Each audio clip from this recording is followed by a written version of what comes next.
Aloha, Love Tribe. Happy Friday. Happy birthday to DJ Valerie Beloved. It's my birthday.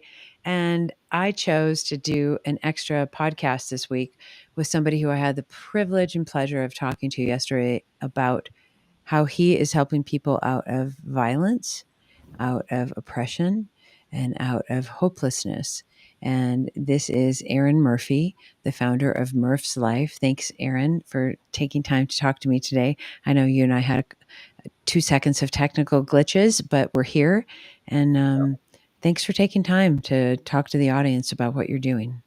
Thank you. Thank you for inviting me, and happy birthday. Thank you. Really cool. Like, you think about like birthday presents, right? Like in the old days, you're like, oh my gosh, I hope I get this little thing or this little thing. And like for me now, as an elder, my thing is I want to help other people get their things. Yeah. And I feel like that's something that you're aligned with in what you're doing. Can you help everybody understand who you are, how you got here? Obviously, as a Bitcoiner, you and I have a lot of things in common, but you also have like such a huge backstory of how you got here to create MurphsLife and this beautiful dream in El Salvador to help other people get out of poverty and get out of violence. Yeah. Okay. So, basically, my name is Aaron Murphy, and I'm just a regular dude. I never came. I've lived I feel like I've already lived like 10 lives. I grew up in Canada, and we moved all over Canada. Parents were in and out of work, and we lived in my grandma's basement. We lived in a little trailer park, and we moved the trailer to the outskirts of an indigenous community way in northern Alberta called Horse Lake. And then from there, we went to the States when I was a teenager. So I was kind of born into this life of constantly moving and traveling. And in the States, I lived in Utah, California, Texas, all over the place. And now I'm here traveling. I've lived in about 12 Latin countries, and right now mostly between El Salvador and Ecuador, and that's where we have 3 farms now. And now we run 3 food farms.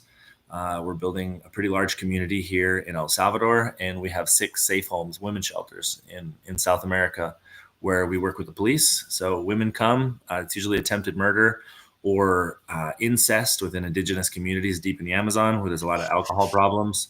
So these women and children will, yeah, they come with a lot of emotional damage, I guess, a lot of traumas, and we put them into our 6-month program. And we have local therapists, psychiatrists, and we teach them self-love is the big thing. And we teach them how to work at the same time. So we've taught people how to cook, how to sew, how to make wedding cakes. And after the 6-month program, we move them into a home, help them get new beds, a stove, a little business going. And so far, it's 10 out of 10. It does a really, really good job by us hyper focusing on these women. And it's expensive. So that's why we're now building the engine to this airplane. We're building Casa Conejo, which is our large community in El Salvador. And we're building a whole microeconomy around this, based around tourism, hotels, restaurant, a store, vivero, a little coffee shop, a little bar. And it's a place where people can come and have tourism and know that 2 things. One is profit share for all the workers so they can have an amazing salary. And then number 2, it back into the ecosystem for us to continue our work with our shelters and food farms around the world. But so let's take a step back. Like, first of all, ultra high five. I can't wait to meet you in person. I'm going to be there in the first week of May. I'll be there with, Bob with the House of Life and Mi Casa Kids. I want to come visit you. Hopefully, are you going to be in town the first week of May? Probably, I'm usually here like 70% of the time. Okay, cool. So, I want to come there. How the heck did you turn into, because like your backstory, your about me page was like, I was struggling with partying and drinking and doing all these things, and then COVID happened, and then all of a sudden I had $200 to my name and I gave it to somebody else. Like, how did you have this kind of come to love, come to Jesus, come to God, come to supporting others moment? Because most people, are not doing what you've done. Most people are just like, fuck, I got to go get a little bit more so that I can pay my bills and take care of things. But you did a completely different timeline. You chose to go do service. You chose to go care for people who couldn't care for themselves. How did that happen? Like, what was something that happened in your heart, your spirit, your soul? I mean, it's like once you hit rock bottom, there's nowhere else to go. So sometimes you just have to laugh and be like, they can't get any worse than this. And that happened around like 2016, 2017.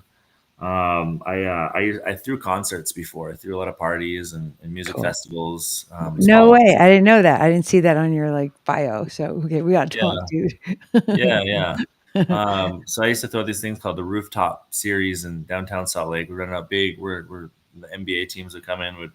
We'd do shows there, just concerts, but mostly it was just like I lived every day was a house party at someone's house or some bar. Yeah. It was always Taco Tuesday or some Right. shit There's a going on theme. somewhere. There's a theme to drink each day. Yeah, and my body just kind of gave out. I started getting really bad anxiety, and at this time, I'm like coming up to my 30s, and I had a few friends, not like close friends, but I mean, 30, 40 people that worked around me that are promoters or just people I know that are overdosing, and a lot of people are dying, and I'm like, shit, am I going to be in my 30s, 40s, 50s doing this shit? Like, what else is there to do? And then at the same time, like my body just hit a point where I couldn't party anymore. And I think it was like my soul telling me that this isn't your purpose. So it gave me some pretty extreme anxieties and panic attacks. Hmm. And so after I went sober for a year, I decided to go. I was going to say Bitcoining, backpacking. Decided to go Bitcoin back. backpacking. Yep. Backpacking. Yeah. Do it. Yeah, yeah. So I was like, all right, I'm gonna go. I'm just gonna go for like a month, and then that turned into 3 months, and Wow. then COVID broke out, and I had a small window where I think I could have went back, to the States, but something was just like, I'm gonna stay here, and then it kind of got scary. It was like, wow, there's no more planes, there's no taxis, there's nothing, and I'm just stuck in this small community, and I'm at this time I'm sober, and so it's a different mindset now of Mhm. scarcity, because it's no longer like scarcity when everyone's working around you and you're like a homeless person, you got to feed yourself. This is like the whole world is stuck and the whole world can't really work, and so it was a Yeah. different freedom. I kind of felt like Aladdin, you know what I mean, where I'm just like this free spirited running around with like with a monkey on my back, like, just minus the stealing bread part. But I had a place to stay. I was staying in a Venezuelan like refugee camp. Basically, it was a pretty shitty apartment with like multiple apartments sharing one toilet with no toilet seat. And I was staying with a grandma as well for the most part. But I felt really good. Like I felt a peace. I felt joy just hanging out with my new friends every night, and everyone was in the same situation.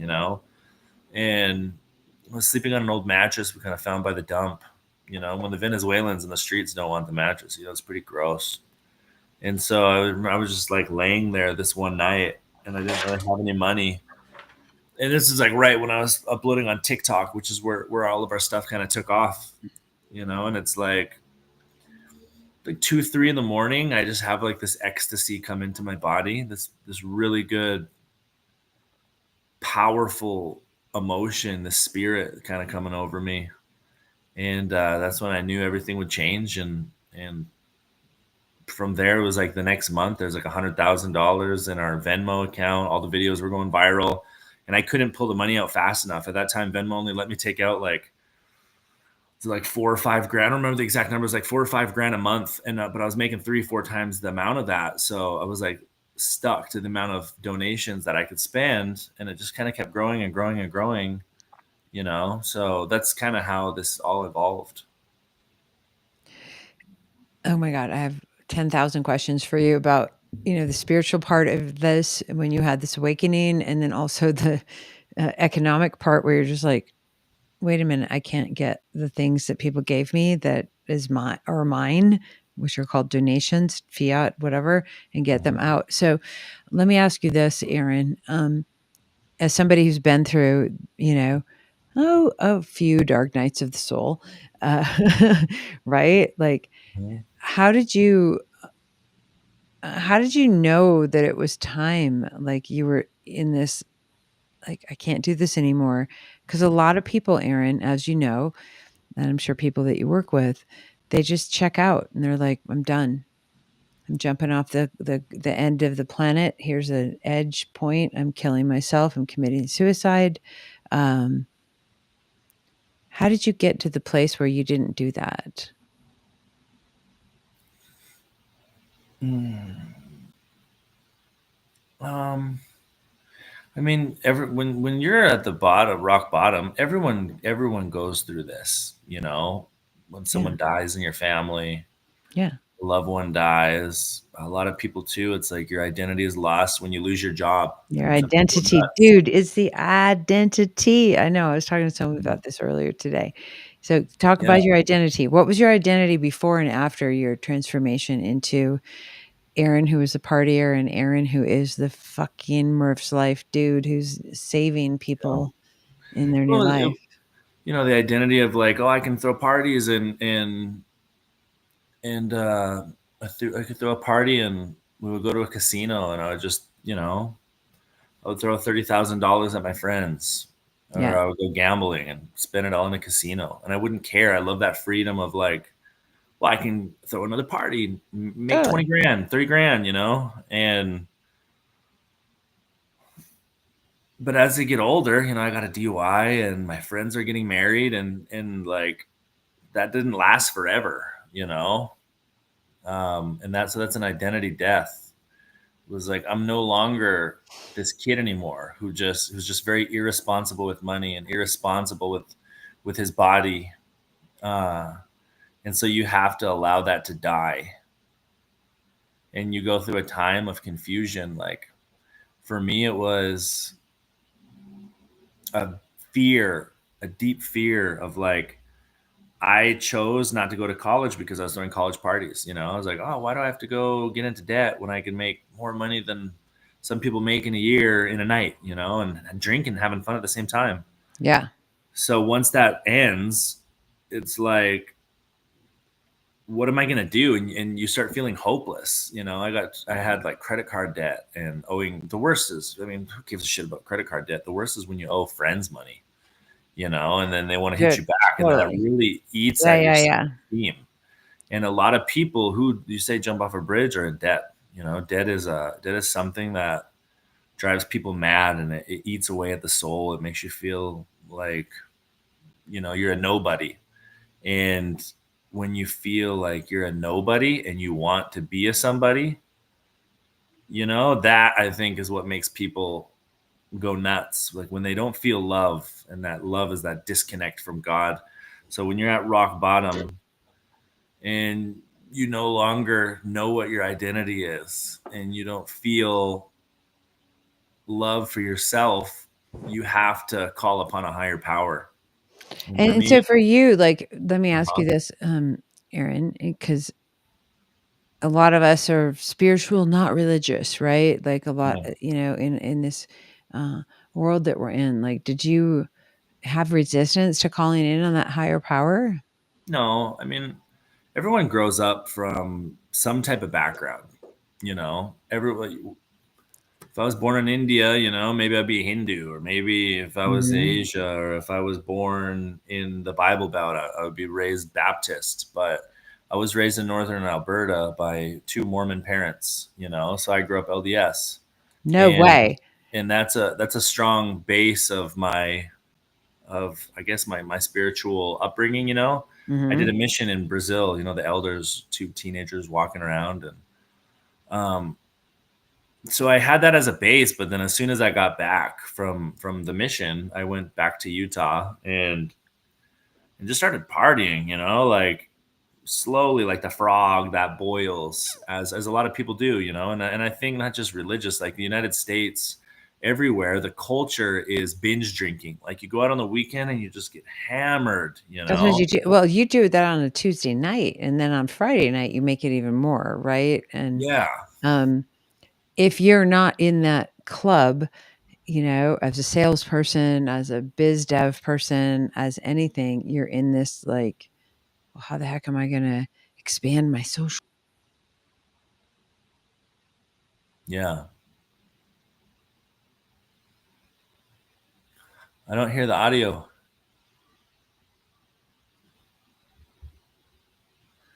I can't hear your audio.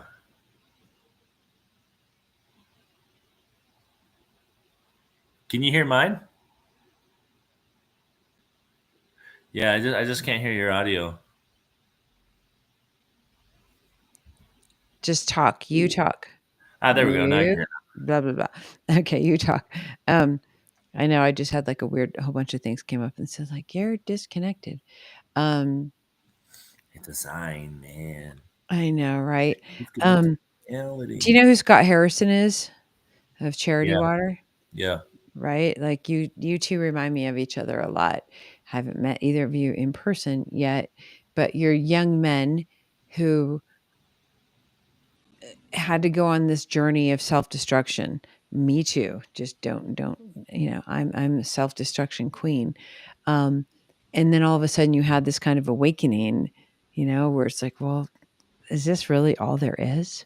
Like, Yeah. really? I'm going to go party, have sex with a bunch of chicks, do drugs, do alcohol, do this, make money. And you just feel this like empty carcass of your soul, And then all of a sudden you get this kind of like, hey, guess what? There's something better. And, and it's God, spirit, universe talking to you. And so Yeah. I think it's like so cool that you didn't just get that message, Aaron, you did it. Like, you Yeah. did it. And you did it not only like, "Well, I'm just gonna donate $20 a month to the local charity, and okay, I'm off we go. I'm gonna have my beer barbecue weekends thing." Like, you fucking dedicated your sorry, I curse a lot, so welcome to my world. Uh, you showed up and you bought property and you got investors, and you're like, "How the heck can I make this world a better place?" And Yeah. that young gentleman, Marco, with, like, no arms, and the segment of his arm, you got him a home. Who the Yeah. heck does that? Yeah. Yeah. But there's hundreds of people like Marcos that we give homes to, and every home has a business, you know. But just one small correction is we have zero investors in this. Zero. We I'm have not no. saying you have investors, but, like, you've turned your vision into something where people like, I look at government, I look at business, you're resource allocators. That's our job, Yeah. as an entrepreneur. Our job is to create a funnel and say, "Hey, we're gonna take these resources and we're gonna turn them into something good." You have turned the resources that have come to you into something beautiful, like, so beautiful. This young man, Yeah. Marcos, like, are you kidding me? He was about to jump off the planet. Yeah. Yeah. And there was divine intervention with him. I think a lot of people have divine intervention, you know? Everyone does. We all have divine intervention, you know? And, like, you're an execute Aaron, like, I've been following you for a while, and the fact that I got to have, like, a little chat with you yesterday, and then I'm like, Well, if there's anything I can do to help Murph's life," and you're like, "Yeah, I can do an interview tomorrow," and you just said yes to me. I'm small potatoes, dude. Like, I'm not Joe Rogan. I'm not, these big people. Like, you're somebody who says yes, and then you make it happen. Yeah. You make it happen. There are not a lot of men like you out there. Yeah. I don't think there's anything such as small potatoes, you know? And the internet is so fickle. It's like in 2021, we were getting hundreds of millions of views a month on all of our platforms, 2022. And now that I'm so focused on building farms, it's like you stop uploading for 3 months and then everyone forgets about you, and it's totally fine. That's actually beautiful and amazing because there's so much content being spit out every single day. It's easy to forget. It's easy to like fill in those, oh no, I found like 10 new influencers. It just, humans are humans, and none of this internet shit matters. None of it fucking matters, like none of the views matter. None of what matters to me is sometimes people, so is raising money. I love that. That's the only way I care about, views, is I can buy more farms. We can plant more trees. Fuck yeah. Like I'd love to get views that get tens of millions of views. But like the video with Marcos, like I'm barely even in that video for the most part. Like a lot of people don't recognize me, but they'll know the videos. And, and that's kind of the cool thing, is just, I don't know. It's just something I think about all the time. um, Everyone's just human. We're all the same, and then one day we're gonna die, and everyone's gonna forget about all of us. And what a beautiful thing that we just return back to our spirit. It's Yeah. like life is just like a little eek, eek Boop. in It's like comparison. literally like you look at the glitter on my little eyes here so I can cover up my dark circles. There's one speck of the glitter, and that's your life. Yeah, that's That's it. it. It's like this tiny little bloop. Well, so, but okay. I discovered, obviously, yesterday about you. You have 6 million followers on TikTok. I don't have a TikTok account. Um, I had a TikTok account years ago, and my daughter was like, Mom, you're too old. You shouldn't have TikTok. You're fucking weird and old. And I was like, okay, I won't have TikTok. You have 6 million people. I don't even care if 5 million of them are bots. 1 million of them are humans, but I'm guessing that way more than that is the ratio. I think about Martin Luther King. I think about Bob Marley. I think about John Lennon. I think about Gandhi. I think about Mother Teresa. If they had 6 million people who had somebody who's going to go get that thing on their feed, how the heck would they navigate their social media? How would they navigate their communication strategy? And so, just for those people listening who are activists, change makers, warriors who care about making the world a better place, like what would you tell them? Because when you see those numbers, as somebody who's humble like myself or other folks, we're just like, how the heck how did that happen? And because like I have a good message to share and I want to tell people to love themselves and have self-love and bring each other into the conversation with care. Like, what would you tell people who are listening who want to make the world a better place? How to be a social media um, rock star like you, because you are. Like, those are big numbers, dude. Yeah. Anyone can get big numbers on the internet now. It's like I They feel like can't. everyone Yeah, has I'm at going least to one argue with viral you. video, and that's the cool thing about social media is you don't have to just be. There's really no such thing as celebrities anymore because you look back in the '90s. There's like Metallica, Aerosmith, Michael Jackson. Those are celebrities around, but now it's like there are millions of micro celebrities that there's not such thing as like the hairdo of the 80s, the hairdo of that. There's like so much freaking music and hairdos. And so what I'm saying is like whatever your personality is, so if you want to do something, one, it has to be authentic. Of course. And as soon as someone's truly authentic, and the second thing is like, well, what's trending, what am I going to do? Like that doesn't mean anything. You don't have to follow trends. You don't have to follow, just figure out what you're really truly passionate about and make content around that. And now practice making content and have fun with it until like even now you can look at like trending music, trending things, but have to do it Mhm. with what you're in line with. Like one of my buddies, he's a Japanese guy, but lived most of his life in the States. And now he's been living in, I think, Honduras for like 15 years, and he very small on. I remember seeing him in 2021, no, 2020, 2021. My girlfriend and I went to go stay with him, and he like built this tiny compound and he builds schools for people. His name is Shin.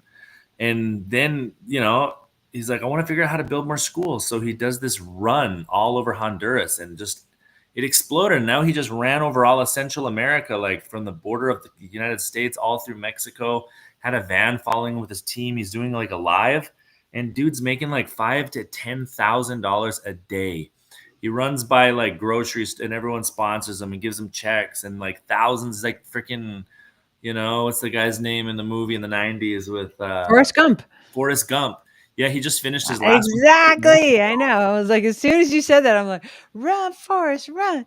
Yeah, and just inspiring millions of children in the Americas right now. Millions, so But cool. let me ask you this though, because like again, like for me personally, I'm more in the like spiritual development and personal growth, and of course, I'm a hardcore Bitcoiner psychopath.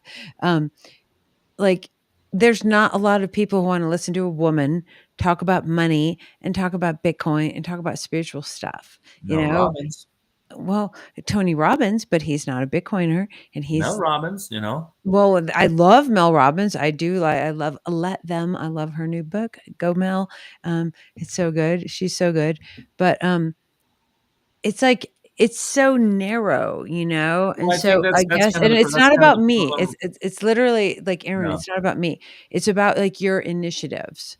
It's yeah, about the initiatives of MurphsLife. It's about the initiatives of the House of Life. It's about the initiatives of Bitcoin Kids. It's about the initiatives of BTC Dada in Africa, where they're teaching all these women, these young women, about how to be self sovereign and understand what yeah. custody looks like. Because guess what? I don't know if you know this, Aaron. If you're a woman in certain countries in Africa, if your husband dies, guess what happens to your property? I don't know. Just guess. Goes to the brother, Goes to the family like the of man. the husband. Yeah. So you are absolutely fucked, and you don't have anything. So you and your children are at the whim of the husband's family. So if Mm. you did this thing called life, and I have a, falafel stand or whatever, and you make things happen and you're putting money in your, account, anything that happens if your spouse leaves the planet goes to the family. It doesn't go to Mm. you. Even if it's on both names on a title. There's no title because guess what? As a woman, you have no rights to a title. You have zero property rights as a Yeah. woman. And so I didn't know that. I knew nothing about this, until I became a Bitcoiner and I started talking to Lorraine Marcel with BTC Data. And she was just like, Val, and, one of the podcasts she did with me, she's like, do you know that that's what happens to women and women's property rights? So property rights, we take it so much for granted here in our little privileged first world. But like, imagine if you're somebody who's like raising a couple kids from an abusive partner, and then that abusive partner dies, and then now you got to deal with their family, and they're the only ones who are going to tell you like all the things that you did for the last 10 years is going to be subject to their discretionary, okay, you can have some money for milk today or whatever the fuck. Could you fuck that shit? Like, Bitcoin creates an opportunity for people to have property rights away from the state, away from the church, away from all of it, and I never knew that. I didn't, I always, I don't know. I just thought like, well, if you have something, it's yours. That's not how it works. Yeah. That's not how it works, and so I think what you're doing in, Central and South America is super important in, having these kind of almost like pen pal relationships, with the folks over here in Central and South America to the folks over in Africa, and just being like, yeah, we're doing this thing. We got a lemonade stand, or we did like uh, the papusa stand, or we're teaching girls how to do hair, or we're teaching girls how to do like freedom funnels with Russell Brunson, and it's like we want communication to happen between the people who are the least uh, favored in society, which are young girls and who've been trafficked and who are pregnant, and I don't know. I'm just going to keep, I can go on for this forever, Aaron. Yeah. um, It's a rough subject, it's a super rough subject, and like Ryan Matta was on our call earlier. We're doing this whole like project to try to help people get uh, out of financial slavery, whether you're a kid or whether you're an adult. But like for you, Aaron, what I want to ask you is coming back. We got step one. We get people out of abuse. We get them out of slavery. We get them out of sexual, uh, uh, you know, sex slavery. Step two. All right, now you're stable. Okay, you're here. You're gonna have your baby. We're gonna get you healthy. We're gonna get you on, whatever you need. Step three is where I think you come in. Where I think you and MurphsLife come in. What happens when these girls become 18? What do they do? Mhm. Where are they going to go? You're going to put them out on the street?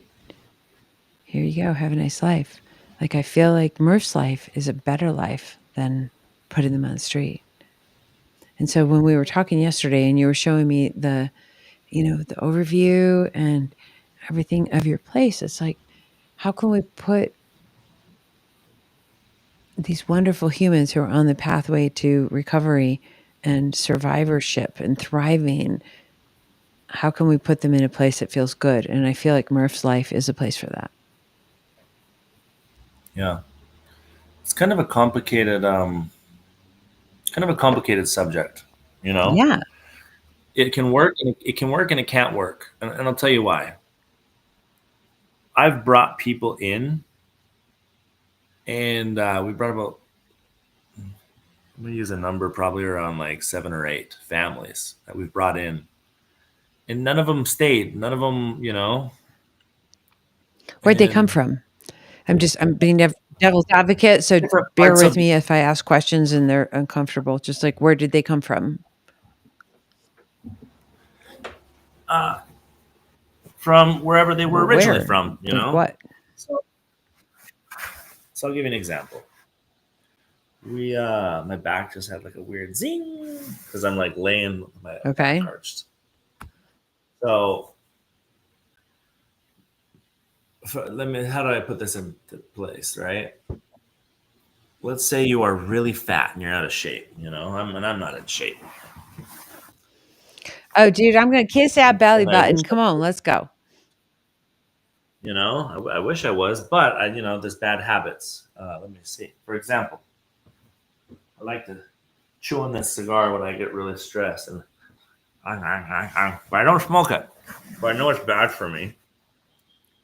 And when you are sexually abused, when you go through any kind of trauma in life, it's very hard with all the therapy and everything. And not even just that. Like, so we took a family, we built them a beautiful home, we offered them jobs, we gave them 4 wheelers, and transportation, we've given cars, and they always go back to Right. what they knew. They go back to their Dude, environment, it's you called the know, and DFN, Default Mode Network, DMN, Default Mode Network. exactly. And so that's normal. It doesn't matter if you are in El Salvador or in the United States. Like, people will go to the default All over. mode Yeah, network, DMF. And so that's a tough one, dude. But it doesn't mean you give yeah, up. yeah. Our property I mean, we offer jobs in multiple countries, right? We have jobs in the United States for the people who work. We have jobs. We have like, soon we're going to have another 70 employees hired in the next like 20 to 40 days here on our In El farm. Salvador. We have, yeah, we have employees in Ecuador. And to get a good employee, is usually you have to go through 5 to 10 people Oh, I before you know get how it one goes. I'm person, an HR person. and so that's kind of that's what we're finding the hard thing about is like bringing them in. That's a lot of money to bring them in, and then really, so this is what I'm working with. We focus, so like in Ecuador, for example, we have a 6 month program where we teach them self-love, and this has been a 10 out of 10, right? Like where they don't go That's back to right. the abuser, but we set them up with their own thing. Because before, when I started, a lot of businesses just kept going out of business because I'd be like, oh, I want to build them a coffee Yeah. shop. Oh, I want to build them, I want to make her buy them a car and they'll be an Uber driver. Or and they're like, I don't know what to do. I don't know, but if you can figure out what people really truly enjoy and love, you'd be surprised. Like a lot of people are like, I really want to sew, I want my own sewing machine. And oh, okay, so we buy them a sewing machine and we teach them how to sew, and now they can put up a little thing to like fix people's clothes. And or they can get a job at a factory, and it's not going to make them very wealthy or anything like that, but it will prevent them from going Yep. back to the abuser. But when we say, okay, now we're going to move you over here, now you have zero support system. Even these women that are in these situations still have a support system. They have Yep. uncles, grandmas, aunts that they can go and visit. They have friends that'll come and help them. But when you relocate them to a total different, we haven't had one success story yet by bringing people to our farm. They always end up leaving because they miss their family, or their grandma's sick, or their mom gets cancer and I want to go take care of them.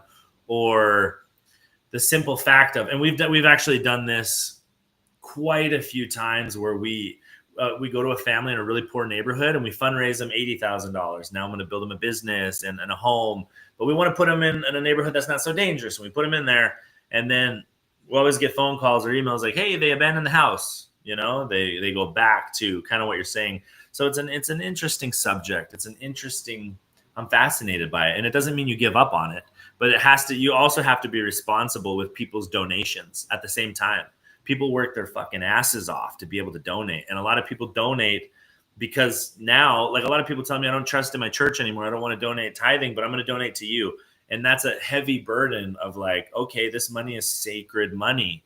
So do we keep repeating negative patterns that end up just shitting away money? And that's what we're trying to figure out. Like, and that's what I'm figuring out too with these women, is how can we almost bring them back you know into their Mm-hmm. support Yeah. system, but empower them within their Exactly, support dude. system, where they have the number one thing is you have to heal the heart where the love was missing. Mm-hmm. Okay, so I love what you just said. And I think about the minute you try to extract somebody from their normal situation, even though it might be abusive and terrible and awful, number one thing, it's familiar. And so when you try to remove familiarity with something new and fabulous, and look, isn't this great? And it's shiny and it's awesome. You're going to have this new community, and you don't have to deal with somebody sexually abusing you all the time, or la la la. Um, it sounds great on the outside, but when the folks get into that situation, they're just like, I feel like I'm an alien on Saturn, and they don't feel comfortable. Me too, right? And so, like you said, how can we have sensitivity and support where people already are, so that they can, instead of having to leave that situation completely and be on Saturn, in the outer rings of Saturn, like, how can they get in a place where it's like, well, this is where my home zone is. I know where the coffee shop is. I know where the playground is. And I know, and like the experience of the human to feel familiar with something is underestimated. People feel fucking freaked out when they're in new situations, and like we go in places like for vacation, cool, let's go climb some mountains and do the thing. But if they're like, this is your new home, you're just like, oh gosh, how the heck do I acclimate to this? And so having that sensitivity to people, and I think like spending money, like you said, like whatever. You get 100 grand, you get a million, you get whatever the heck dollars amount. If you're not being sensitive to the environment of where people feel like they're going to be able to flourish, you're just pissing money out the empty hole in the bucket, you know, and Yeah. nobody wants that, and so it's not an easy situation because we can come in here with our little, hi, look at me, I'm the first world country lady, and I have some ideas, and you should check them out because we're going to manifest and do love. And these people are just Yeah. like, "Are you fucking kidding me?" Like, my grandma's over here, my dad's in the fucking MS prison with El Salvador and Bukele and la la la la la, and we're over here just like, "All I have to do is meditate, and you'll be fine." Like, it doesn't work that way. And Yeah. Because, well, this is also why, like, look at large loans that country take. You'll have a group of people in a rich Western nation where they're planning from their desks, like, they'll come up with ideas, and I know you can go down the rabbit hole of, oh, these IMF loans are only to destabilize countries. Like, I get that, but there's still a bunch of really amazing people that work for large organizations that a lot of people deem yeah, really dark, right? And I used to be like so anti so many big organizations until I just became friends with a bunch of people and realized, like, these are really amazing, cool people just trying to do good for the world, even exactly. though the people at the top might have Yeah, different incentives yeah. and agendas. But the thing is, that's the problem, is when you're not on the ground, you're never going to truly know the No. person's situation, and everything is different. You know what I mean? Like, we're kind of talking about two different things. I help people who are in poverty, and now we're talking about someone who is in child trafficking, sex slavery. You know what I Yeah, mean? You're not going to put him back into that situation. You're not going to put him in the same freaking neighborhood where the dad was raping the daughter. You know what I mean? Those are different scenarios, but in general, when everyone goes through, I mean, most women go through some form of sexual abuse, you know what I mean? But I'm saying in general, when it's not an extreme case, if you say, hey, I have this amazing, wonderful opportunity for you, it's almost the same thing as how parents spend hundreds of thousands, if not millions of dollars. Some of my friends, for example, their parents spent so much money on them going to these $100,000 rehabs to, yeah, and they'll go to these things, and then they'll relapse and they'll relapse and they'll relapse. So that's what we're learning now by being boots on the ground, is if you can show someone, if you can plant that seed of yeah. self-esteem inside of their Yep. inside of their heart, and now you create a support system where now we have volunteers like, I'm going to teach them about finances, I'm going to teach them about this, I'm going to teach them where I buy my products from. Let's say we open up a store in their house, like bringing them back in there. And now it's like, okay, well, now I know I'm not going to get screwed. I know all the providers and that is the best thing. That is the best way to do it.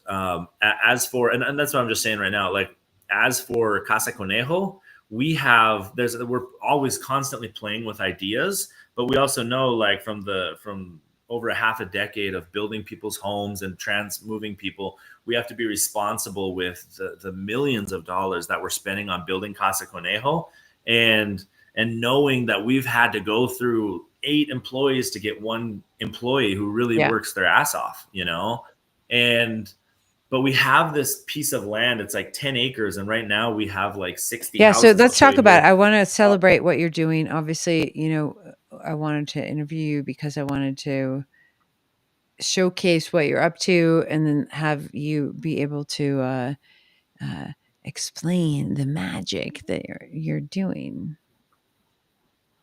Yeah. Alright, you should Let me be able see. to share screen. I'm just gonna show it on Well, a but picture here. there's a button, it's got the, like, arrow up. What's on my phone? Okay, but, like, okay, everybody, can you see that? No, like, dude, okay, hold on. I'm gonna put you on the big screen. Go, go, go. Put it up. All right, good. Okay. All of you, Yeah. can you see that? So, for example, we have this piece of property. This is on the other side of our home, and you can see these little houses. You know, those are shacks. This is an aerial view. Those are shacks, and half of them work on our farm. And we have space now in the future where now we can bring in more people to the community. People can't afford houses in El Salvador, and that's the truth. No one can afford a damn house. I can't even fucking afford a house. I'm Mhm. renting. It's crazy. You know what I mean? Like, and it's very stressful, because of course I can go take out a loan and buy an $80,000 home, but I can't do that because we literally have people banging on our door 2, 3, 4, 5 o'clock in the morning. My wife cries. My mother-in-law is nervous. We have a baby. We have people that are like, but look, you don't understand. If you just look, my child has a tumor. My dad is, I need a home. Like we've been through this in Paraguay and in Mexico and in Guatemala and in Honduras and in Ecuador and Colombia, so it's difficult. And I'm kind of like leaving that's my fucking sob story right now. It doesn't matter. Like people here, it's expensive. It's like fucking $100,000 for a shit home, and some people might get offended by that, but it's true. It's like a home that leaks where you can get electrocuted because there's wires everywhere. With an earthquake comes, it's gonna fucking fall and kill someone in your house. It's not a home that you can say this is a safe home for my children. These are homes that we normally buy for $15,000 in any other country and inject $20,000, $30,000, and now they have a really strong, sturdy, beautiful home. It's really expensive here. So the reason I'm showing that is we're playing with ideas right now. Where now, how can we build maybe duplexes of 2-story homes, and now we can put on like 200-300 houses where people can have affordable housing, where it's not like here's a free house, do whatever you want, burn trash, let a million dogs bark. I'm saying like you have a home where it's a part of the foundation where you live here and you follow these rules, and you follow not like super strict rules where we take away from your culture, right? You still live your same culture, but now it's like we have biodigesters. So now you're not just like shitting and destroying the earth, and now you're not dumping your chemicals into the streets, which is ruining gardens down the road. So this is an idea that we have, and this is why I always invite more foundations to come in here and do really cool things. Like someone else build another hostel, someone build a bakery, someone build, and this is kind of the idea of Bitcoin Mountain, because so many people talk about building circular economies or building a sustainable farm. And it's like, let's just fucking do this. Let's just build this, where the next COVID that goes down, it's like our entire community, all of those houses that I showed you right here, will have food. We're going to have vegetables. We have fucking thousands of fruit trees where everyone's going to be able to eat. Isn't that the true concept behind what you were saying about these women in Africa, is for them to become sovereign, where they don't rely on the man or the man's family or government? So this is the purpose of the story behind Bitcoin Mountain. It's basically just a model that can now break through the conscious barrier, and thousands of people can duplicate this. And that's what we want to do, so there's so many ideas of like, if we have larger foundations or family funds that says, what can you do with $3 million, we know exactly what we can do. We can build affordable housing for people, and they can come in through women's shelters, through sexual abuse, and we can give them a shot. You can be here for 6 months, now we can give you a job. But to be able to do that, we need to build the economy. And it's awesome. We're building the economy, where we have our grocery store, restaurant, we have a little bar, a little coffee shop, a little corner store. We have a greenery, a greenhouse, and we need to hire. We have 100 employees. There's 100 families hired. Right now, we have 40 families. We need to hire another 60 to 80 soon, as soon as we open and start constructing more. And now we have friends that are coming in building micro hotels. Another one wants to build a little mini school to teach them English. We want to build a Bitcoin educational center where everyone's going to get zapped. Everyone's going to get paid in sats, and they'll be able to pull it out through the ATMs here. So it's really cool. It's something beautiful. But what we need now is more people who have this idea. And this is kind of where I clash with a lot of people. Everyone's just like, hold forever. Who gives a fuck? Who gives a fuck? What if an asteroid is coming to our planet and Well, let's wipes just us out tomorrow? let's What pause, if we pause, pause, have pause, pause. we destroy the Let's fucking talk planet? about let's You know? for those people listening, because a lot of people have followed people who are billionaires and people who are normies like us. Um, Uh-huh. medium of exchange versus store of value, you need to have both. And there are a lot of people out there who are saying, never sell, never sell, never sell. And I think that's retarded. Yeah. And anybody who says that should shut the fuck up, in my opinion, No. because they don't understand and they've never read the white paper. The white paper Yeah. is a peer to peer medium of exchange. And so if you're not understanding the base layer of why Bitcoin was created, you're over here in La La Land just playing crypto bullshit. You're playing how do I get rich? It's nonsense versus like how do I That's yeah, it's a that fiat mindset, right? mindset. It's the greed. Yeah. It's the greed And mindset. here's the deal. The reason why game theory works is because we're all greedy.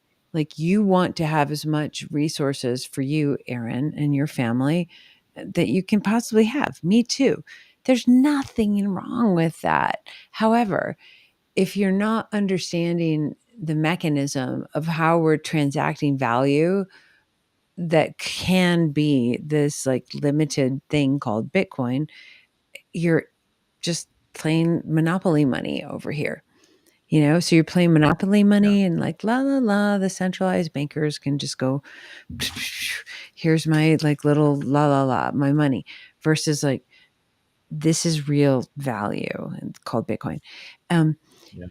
so I guess I would ask you, as we're building these things, Yeah. are you planning on doing like a open source kind of blueprint thing so that people can understand how to build more Murph's lives?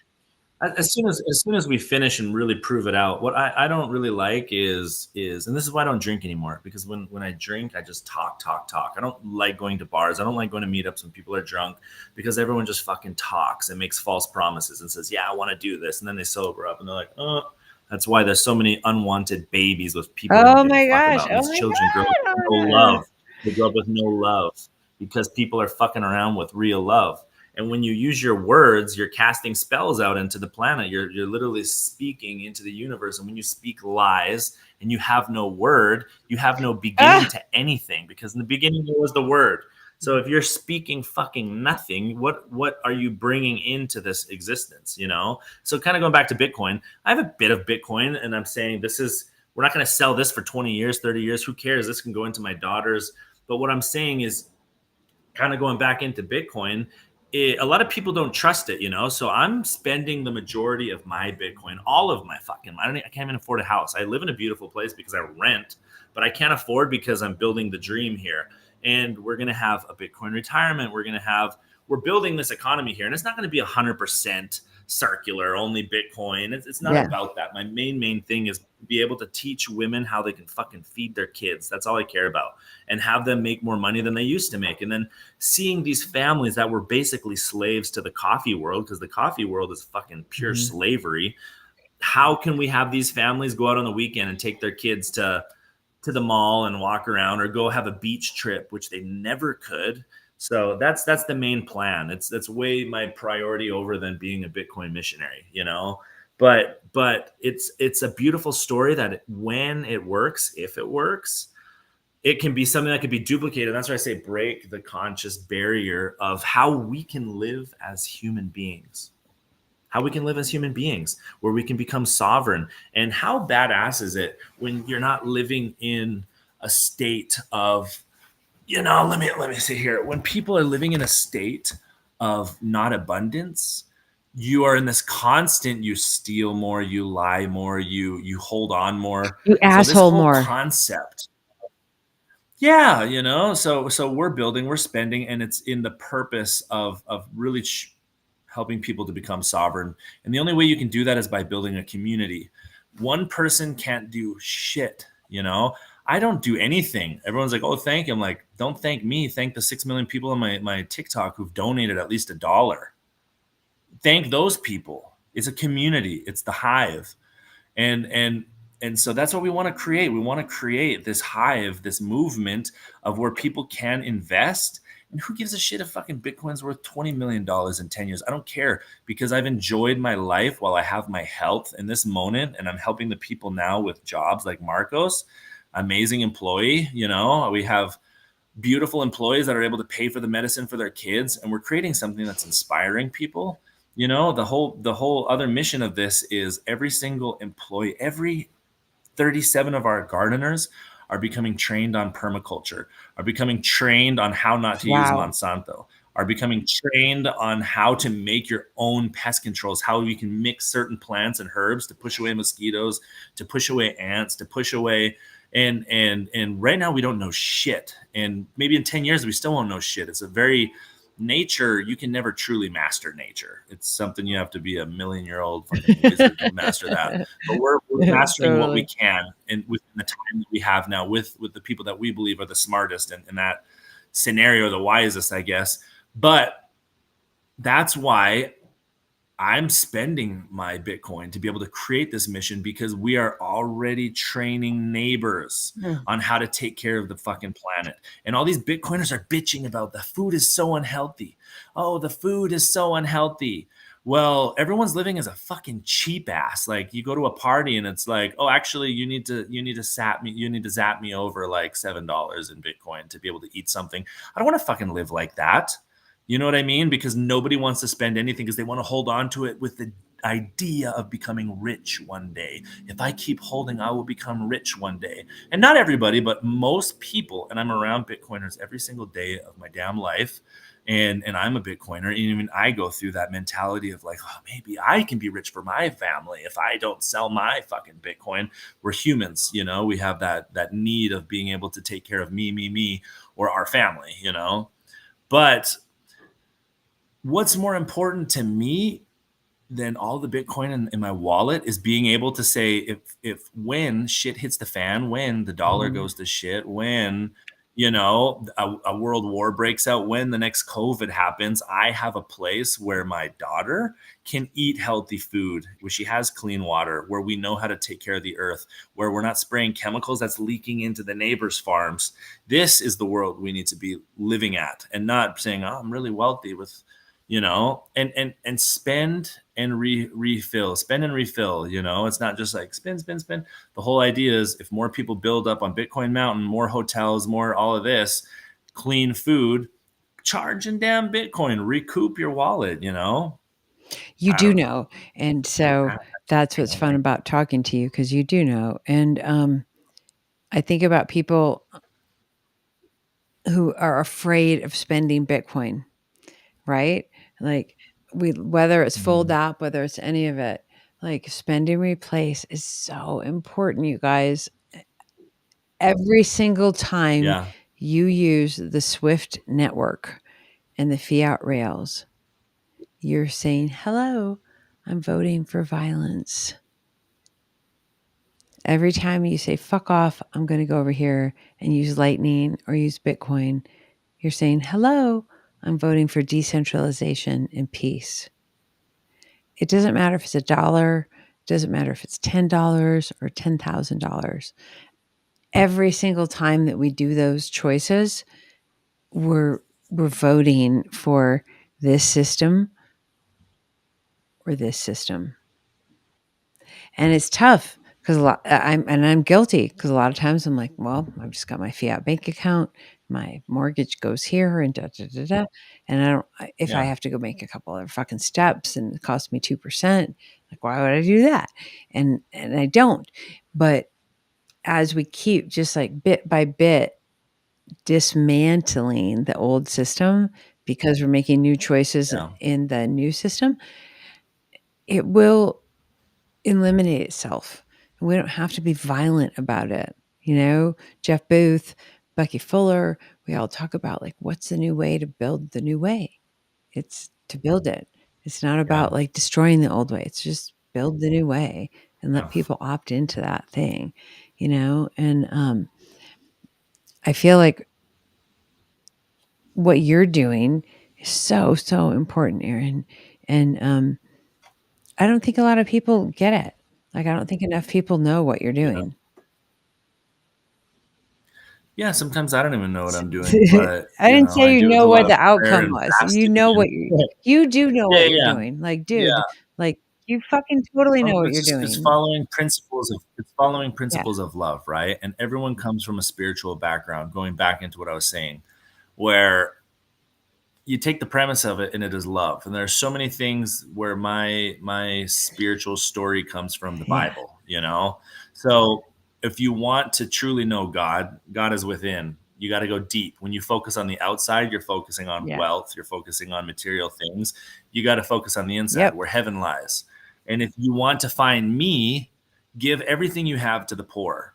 And that was my true here, take this. And all of a sudden, boom. I had a video once where I went back to the lady who took me in and I spent $250,000. I built her a beautiful Airbnb that helped her make thousands of dollars a month. I built 2 homes on the bottom, very modern house. I bought her son a 2023 brand new semi truck where he could make $7,000 a month. He was a truck driver, making 350, and I bought him his own truck, fully paid off, changed their lives financially. And that video brought me in like $500,000. But it's the concept of I wasn't wanting to make it. I was feeling like I have too much money in my account. I need to spend it. These people are the reason why I am where I am, but it comes back. So I want to find a charger real quick, but people are too afraid of spending. But when you truly spend, why do people want to have Bitcoin? Why do they want to they want to change the old system? They want to change the old system. And that system now is a less greedy, a more honest. Okay, well, that system needs to start with how we treat people, with how we love one another. One of my best friends, one of my best friends from all of my 20s died a few weeks ago, and I love John. He was very cheap. He didn't spend anything. Well, richest oops, you just lost. Oh gosh. Now I'm crying and now here is gone. I know he'll bounce back in a second. He was saying he was the richest of all of us. What does richness mean? Does it mean like you've got numbers in your bank account, or does it mean you've got memories in your uh, book of life? And I think so many of us think like riches mean numbers, but riches actually mean um, memories. So, wow, this has been an interesting experience. This was not what I was expecting on my birthday on March 28th, 2025. I hope Aaron jumps back on soon. I will tell him, like, get on.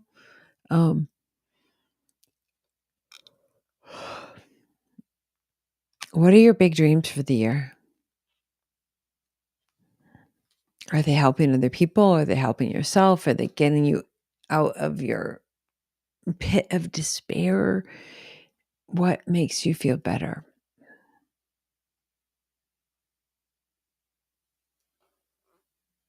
Whatever it is, I wish it for you. So, oh my goodness, I have so many messages. Yes.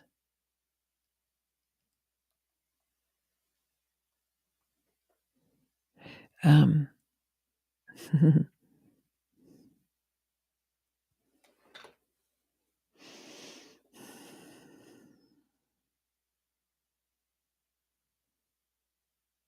all right, Aaron.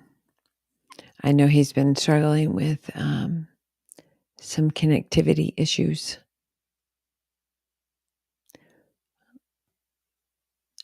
Everybody who's listening, what would be one thing that would make you feel like, oh my God, everything's better now? It's all better. She called me. He called me. Oh, here we go, Aaron. Yay. Ya, amor, creo que... Hi, honey. That's my wifey. She's just turning it back on. Hi, wife. I haven't met your wife. What is her name? Her name is Catalina. Hello. Aloha. It's nice to meet you. My name is Valerie. How do I put this camera on? Okay, good. The camera doesn't work unless you have it turned off. No, your camera is turned off on your end.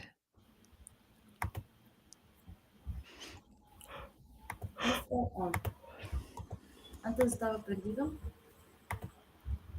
Yeah. Yeah, it was prendido, but no, you can't see us, huh? I see AM and it's going bloop, bloop, bloop. A ver, ahí. But I can hear you.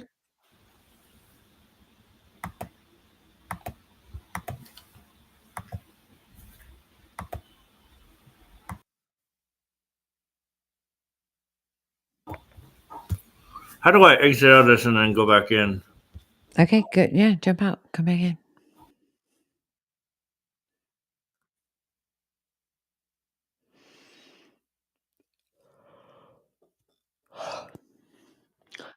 Oh, gosh. Oh, okay, well, here we go. Enable camera, press V. Okay. It Still doesn't can't work. see you. I still can't see you, but I hear you. Yeah. Well, Okay, well let's wrap this up, okay? Let's wrap it Yeah. up. My point, I'll give you my point here. Yes, point it up. So Johnny D was a good friend of mine Okay. since my young days. One of my best friends. We chatted, all throughout the growth of MurphsLife. And his mom's trying to get into his wallet. I don't think she ever will. He never ended up spending his money. He never ended up spending his Bitcoin, his coins. He didn't do anything with it for humanity. He did absolutely fuck all. And I love John. And this is nothing to talk. My point is, we don't know what's going to happen tomorrow. I think what a shame, because if I had his wallet, if I was him, I would have done the exact same. I would have been doing, he could have done so much beautiful things with it. I don't know because I don't know how big his wallet was. If you have a 1 Bitcoin wallet versus a 1,000 Bitcoin wallet, It was you do definitely not a different one. things. Yeah, it was definitely not a 1 Bitcoin. He was trying to get me into this in like 2013. He was the one who told me about. I learned from him, and but I never listened to him. I never started buying until 2017. Yeah. I think that's when most people jumped on the bandwagon. But that's what I'm talking about. We are all going to die, and this is the great importance of not storing up so much earthly wealth, Yeah. but storing up treasures in heaven. And this is inside, and doesn't mean to not be financially responsible. It is to be financially responsible. It is to save and to say a percentage of my money I will hold for however long. And yes, I might, I want to contribute to the growth of Bitcoin. So maybe I'll burn X amount and that'll never be able to be touched. But what I'm saying is the mentality of every bit of money you get, which is very common with a lot of people. And I think for me, it's like, if everyone spent 70%, let's just say this, right? To those who can, if everyone spent, let's say 10% of their Bitcoin, and we created millions of acres of sustainable food farms, and we sold a large percentage of it to organic food where people could buy, wouldn't that story create a massive adoption? It would. And that's what I am aiming towards. I'm not selling 100%.